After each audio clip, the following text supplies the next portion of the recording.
പിന്നെ ആരെങ്കിലും എന്തെങ്കിലുമൊക്കെ പറഞ്ഞിട്ടുണ്ടെന്നുണ്ടെങ്കിൽ അത് പിന്നെ അതിന് ഞാൻ എല്ലാവർക്കും മറുപടി പറയുക അത് ശരിയായ നടപടിയല്ല. അത് പാർട്ടി കോറങ്ങളിൽ ചർച്ച ചെയ്യേണ്ടതാണ്. അത് പൊതുവേദികളിൽ ഒരിക്കലും അത്തരത്തിൽ ചർച്ച ചെയ്ത് ഈ കോൺഗ്രസിൻ്റെ ചരിത്രത്തിലെ ഏറ്റവും വലിയ ഒരു വിജയമാണ് തദ്ദേശ തെരഞ്ഞെടുപ്പിൽ എറണാകുളത്തുണ്ടായിട്ടുള്ളത്.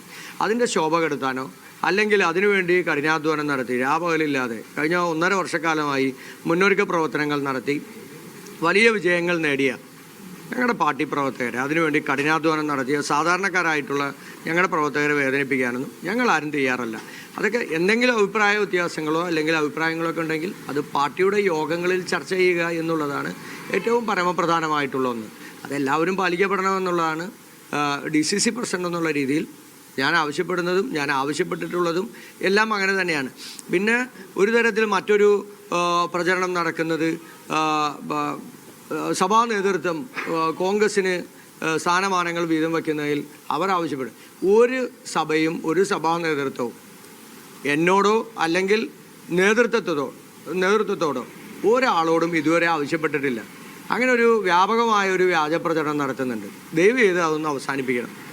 കോൺഗ്രസ് പാർട്ടി പദവികളും അതുപോലെ ഇത്തരത്തിലുള്ള കാര്യങ്ങളും തെരഞ്ഞെടുപ്പിന് ശേഷം നടക്കുന്ന കാര്യങ്ങളും തീരുമാനിക്കുന്നത് കോൺഗ്രസും UDF ആണ് തീരുമാനിക്കുന്നത്.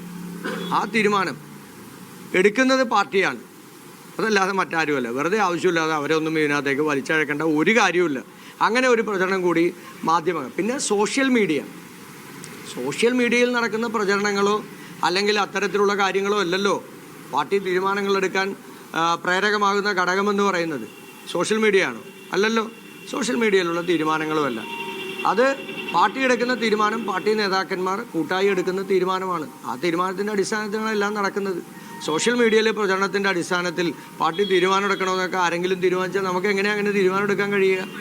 സോഷ്യൽ മീഡിയയിൽ കമ്മ്യൂണിസ്റ്റുകാരായിട്ടുള്ള ആളുകളും BJPക്കാരായിട്ടുള്ള ആളുകളും നടത്തുന്ന ഒരു വലിയ വ്യാജ പ്രചരണമുണ്ട്. ഞാനിപ്പോൾ ഈ സോഷ്യൽ മീഡിയയിൽ വന്ന കമൻറ്റുകളിൽ എടുത്ത് നോക്കുമ്പോൾ കോൺഗ്രസിനും കോൺഗ്രസ് നേതാക്കന്മാർക്കും ഒക്കെ എതിരായിട്ടുള്ള പ്രചരണം നടത്തുന്നത് കമ്മ്യൂണിസ്റ്റുകാരായിട്ടുള്ള ആളുകളാണ്, ഇടതുപക്ഷക്കാരായിട്ടുള്ള ആളുകളാണ്.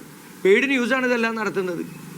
അപ്പോൾ അത്തരത്തിലുള്ള പ്രചരണങ്ങളുടെ അടിസ്ഥാനത്തിൽ പാർട്ടിക്ക് ഒരു സമയത്തും തീരുമാനമെടുക്കാനൊന്നും പറ്റത്തില്ല. പാർട്ടി നേതൃത്വവും പാർട്ടി നേതാക്കന്മാരും ഒരുമിച്ച് കൂടിയാണ് തീരുമാനമെടുക്കുക. ആ തീരുമാനം ഫലപ്രദമായി നടപ്പിലാകും. വരുന്ന 5 വർഷക്കാലം കൊച്ചി നഗരസഭയുടെ ഭരണം ഈ നാട്ടിലെ ജനങ്ങൾക്ക് വേണ്ടി, ഈ നാടിൻ്റെ അടിസ്ഥാന സൗകര്യ വികസന പ്രവർത്തനങ്ങൾക്ക് വേണ്ടി, ഈ കൊച്ചിയെ സംബന്ധിച്ചിടത്തോളം നിരവധിയായിട്ടുള്ള കാര്യങ്ങളുണ്ട്. ആ കാര്യങ്ങൾക്ക് പ്രധാനമായും പരിഹാരമുണ്ടാകുക എന്നുള്ളതാണ്.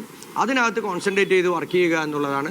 അതിന് ചുമതലപ്പെടുത്തിയിട്ടുള്ള ആളുകൾ അത് കൃത്യമായ പ്രവർത്തനം നടത്തണം. അതിൻ്റെ പുറകെ പാർട്ടി ഉണ്ടാകും. അത് കൃത്യമായി ഞങ്ങൾ മോണിറ്റർ ചെയ്യും. അതിന് കൃത്യമായി പാർലമെൻ്ററി പാർട്ടിയും കൃത്യമായി പാർട്ടി നേതൃത്വവും അതിൻ്റെ പുറകെ ഉണ്ടാകും. ആ പ്രവർത്തനം ജനങ്ങൾക്ക് വേണ്ടി, ജനങ്ങൾ നൽകിയ ഈ വലിയ അംഗീകാരത്തിന് തീർച്ചയായും ജനങ്ങൾ എന്താണോ ആഗ്രഹിക്കുന്നത് അതനുസരിച്ചിട്ടുള്ള പ്രവർത്തനമായിരിക്കും ഞങ്ങൾ നടത്തുക. അല്ല, ഞങ്ങൾ എല്ലാ നേതാക്കന്മാരുമായി സംസാരിച്ചിരുന്നു. കോർ കമ്മിറ്റിയിലുള്ള നേതാക്കന്മാരാണ് ഈ നേതാക്കന്മാർ. എല്ലാവരുമായി സംസാരിച്ചിരുന്നു. ഇന്നലെ ഈ പ്രഖ്യാപനം നടത്തുന്ന സമയം വരെ എല്ലാവരുമായി സംസാരിച്ചിരുന്നു. എല്ലാവരോടും ഈ കാര്യങ്ങൾ വളരെ കൃത്യമായി ബോധ്യപ്പെടുത്തിയിട്ടുണ്ട്. ബാക്കി എന്തെങ്കിലും ഉണ്ടെങ്കിൽ KPCC അന്വേഷിക്കട്ടെ എന്നുള്ളതാണ് എനിക്ക് പറയാനുള്ളത്. ഏകാധിപതിയെ പോലെ DCC പ്രസിഡന്റ് പെരുമാറുന്നു.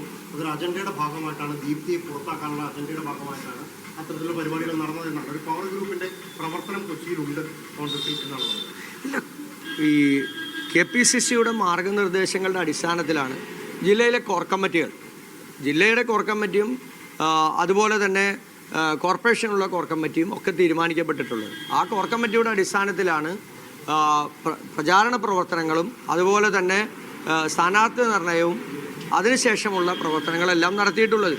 തിരഞ്ഞെടുക്കപ്പെട്ട് വന്ന ആളുകൾക്ക് ശേഷം ഏതെല്ലാം സ്ഥാനമാനങ്ങളിലേക്ക് ആളുകൾ വരണമെന്ന് തീരുമാനിച്ചതും ആ കോർ കമ്മിറ്റിയാണ്. ഏകപക്ഷീയമായി അങ്ങനെ DCC പ്രസിഡന്റ് തീരുമാനിക്കാൻ പറ്റാവുന്ന ഒന്നാണ് ഇതെല്ലാം. അതൊക്കെ വെറുതെ ആവശ്യമില്ലാത്ത പ്രചരണങ്ങളാണ്. അതൊക്കെ കൂട്ടായ തീരുമാനമാണ്, കൂട്ടായ നേതൃത്വത്തിൻ്റെ തീരുമാനമാണ്.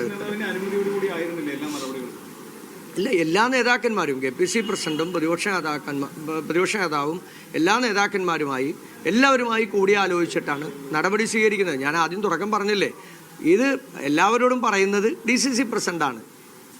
DCC അതെല്ലായിടത്തും അങ്ങനെയല്ല ചെയ്യുന്നത്. അപ്പം അതാണ് തീരുമാനം. അതിനകത്ത് നേരത്തെ സൂചിപ്പിച്ചതുപോലെ ഒരു പാർട്ടി പ്രവർത്തകൻ്റെയും ഇതുമായി ബന്ധപ്പെട്ട് അങ്ങനെ ഒരാൾക്ക് ഒരു ബുദ്ധിമുട്ടുണ്ടാകാത്ത രീതിയിൽ ഈ പ്രശ്നങ്ങളെല്ലാം അവസാനിക്കും. ഇത് മുന്നോട്ട് പോകും. നല്ല രീതിയിലുള്ള ഭരണവും കോർപ്പറേഷനിൽ ഉണ്ടാകും.